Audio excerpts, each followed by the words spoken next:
সেই দিনের কথা আল্লাহ বলছেন, ইকতারাবাতি লিন-নাসি হিসাবুহুম ওয়া হুম ফি গাফলাতিন মুরিদুন। আল্লাহ বলছেন মানুষের জন্য হিসাবের দিনটা খুব কাছে আসছে, খুব নিকটে চলে এসেছে, কিন্তু এই ব্যাপারে মানুষ গাফেল হয়ে গিয়েছে। মানুষ দুনিয়াদারিত্ব নিয়ে ব্যস্ত, মানুষ দুনিয়ার পিছনে দৌড়ায়, মানুষ কোরআনের পিছনে দৌড়াতে পারে না, মানুষ কোরআনের রাস্তায় দৌড়াতে পারে না, মানুষ দুনিয়াবি রাস্তায় দৌড়ায়, দুনিয়ার পিছনে মানুষ পাগল হয়ে গিয়েছে। অথচ আল্লাহ বলছেন দুনিয়ার পিছনে পাগল হয়ে গিয়ে হিসাবের দিনকে তারা ভুলে গিয়েছে।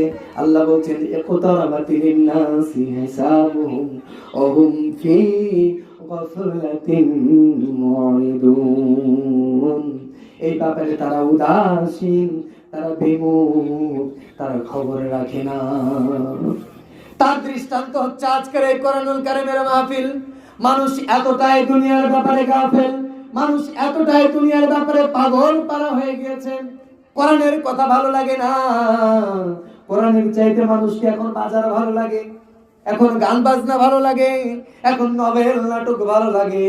তাই তো কোরআনের আয়োজন করার পরেও, এতগুলো কথা বলার পরেও, কোরআন থেকে স্বাস্থ্যের কথা বলার পরেও এখনো মানুষগুলো বাজারে ঘুরে, এখনো মানুষগুলো আড্ডা দেয়, এখনো মানুষগুলো বাজারে আমার চোখের সামনে দেখতে পাচ্ছি এখনো দাঁড়িয়ে আছে।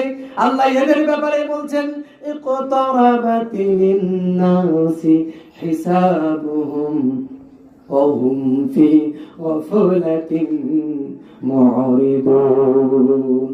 এই মানুষগুলো এই হিসাবের ব্যাপারে গাফেল, এই মানুষগুলো আল্লাহর সামনে দাঁড়াতে হবে, এই ব্যাপারে মানুষগুলো গাফেল।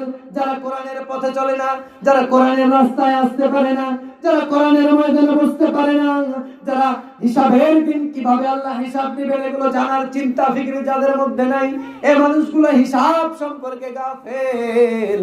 আল্লাহ বলছেন এরা বিমুখ হয়ে গিয়েছে, এরা উদাসীন, এদের খেয়াল খুশি মতো এরা চলাফেরা করছে। এটা যারা করবে আমি তো বলেই দিলাম, কিয়ামতের দিন হাসরের ময়দানে আল্লাহ তাদের অন্ধ করে উঠাবে। আল্লাহ যেন আমাদেরকে অন্ধ করে না উঠান, আল্লাহ যেন আমাদেরকে এই উদাসীন না করে একটু সচেতন হওয়ার তৌফিক দান করে, সকলকে এই মাহফিলে আসার বসার তৌফিক যেন আল্লাহ দান করে দেন। যারাই আছেন পড়েন আল্লাহুম্মা আমিন।